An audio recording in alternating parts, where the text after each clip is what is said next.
Chapter 5 Because of Winn Dixie.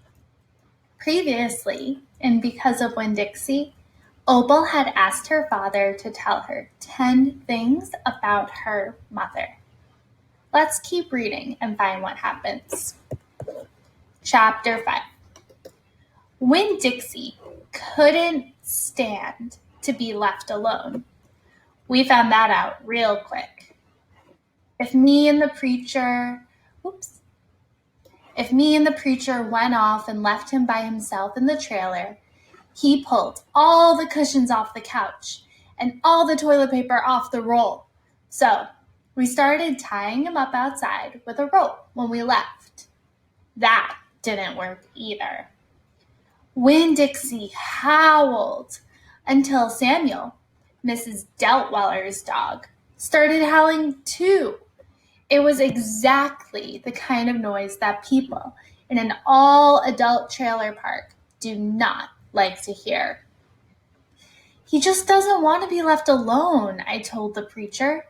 That's all. Let's take him with us. I could understand the way Winn Dixie felt. Getting left behind probably made his heart feel empty. After a while, the preacher caved in, and anywhere we went, we took Winn Dixie, even to the church. The Open Arms Baptist Church of Naomi isn't a regular-looking church. The building used to be a Pick It Quick store, and when you walk in the front door, the first thing you see is the Pick It Quick motto. It's written on the floor in little tiny red tiles that make great big letters that say pick, pick, pick, quick, quick, quick. The preacher tried painting over those tiles, but the letters won't stay covered up. And so the preacher has just given up and let them be. The other thing about the Open Arms is different from other churches is there aren't any pews. Pews are the chairs that people sit in at church. There aren't any pews. People bring in their own fold-up chairs and lawn chairs, and so sometimes it looks more like the congregation is watching a parade or sitting at a barbecue instead of being at church. It's kind of a strange church, and I thought Winn Dixie would fit right in. But the first time we brought Winn Dixie to the Open Arms, the preacher tied him up outside the front door. Why did we bring him all the way here just to tie him up? I asked the preacher. Because dogs don't belong in church, Opal, the preacher said. That's why. And he tied Winn Dixie up to a tree and said how there was lots of shade for him and that it ought to work out real good. Well, it didn't. The service started and there was some singing and some sharing and some praying, and then the preacher started preaching. And he wasn't but 2 or 3 words into his sermon when there was a terrible howl coming from outside. The preacher tried to ignore it. Today, he said. Ow, said Winn Dixie. Please, said the preacher. Ow, said Winn Dixie back. Friends, said the preacher. Ow, wailed Winn Dixie. Everyone turned in their lawn chairs and fold-up chairs and looked at one another. Opal, said the preacher. Ow, said Winn Dixie. Yes, sir, I said. Go get that dog, he yelled. Yes, sir, I yelled back. I went outside and untied Winn Dixie and brought him inside, and he sat down beside me and smiled up at the preacher. And the preacher couldn't help it. He smiled back. Winn Dixie had that effect on him. And so the preacher started in preaching again. Winn Dixie sat there listening to it, wiggling his ears this way and that, trying to catch all the words.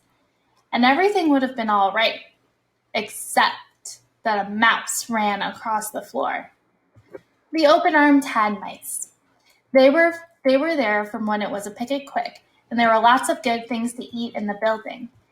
And when the Pick It Quick became the Open Arms Baptist Church of Naomi, the mice stayed around to eat all the leftover crumbs from the potluck suppers.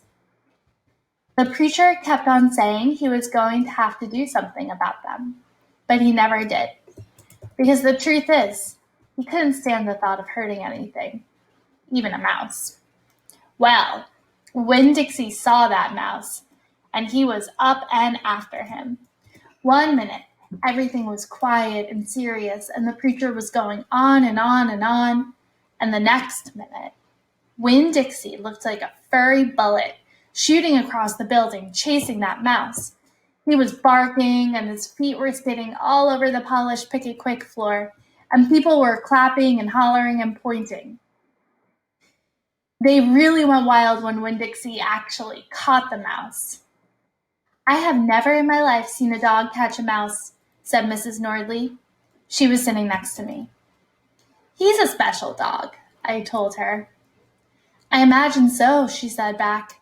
Winn-Dixie stood up there in front of the whole church, wagging his tail and holding the mouse real comfortable in his mouth, holding onto him tight, but not squishing him. "I believe that mutt has some retriever in him," somebody said behind me. "That's a hunting dog." Winn-Dixie took the mouse over to the preacher and dropped it at his feet. And when the mouse tried to get away, Winn-Dixie put his paw right on the mouse's tail. Then he smiled up at the mouse. Then he smiled at the preacher. He showed him all his teeth. The preacher looked down at the mouse. He looked at Winn-Dixie. He looked at me. He rubbed his nose. It got real quiet in the Pick It Quick. "Let us pray," the preacher finally said, "for this mouse." And everybody started laughing and clapping. The preacher picked up the mouse by the tail and walked and threw it out the front door of the Pick It Quick, and everybody applauded again. And then he came back, and we all prayed together. I prayed for my mama. I told God how much she would have enjoyed hearing the story of Winn-Dixie catching that mouse. It would have made her laugh. I asked God if maybe I could be the one to tell her that story someday. And then I talked to God about how lonely I was in Naomi, because I didn't know that many kids, only the ones from church. And there weren't that many kids at the open arms, just Dunlap and Stevie Dewberry, two brothers who weren't twins but looked like they were. And Amanda Wilkinson, whose face was always pinched up, like she was smelling something real bad. And Sweetie Pie Thomas, who was only 5 years old and still mostly a baby. And none of them wanted to be my friend anyway, because they probably thought I'd tell on them to the preacher for every little thing they did wrong, and then they would get in trouble with God and their parents. So I told God I was lonely, even having Winn-Dixie. And finally, I prayed for the mouse, like the preacher suggested.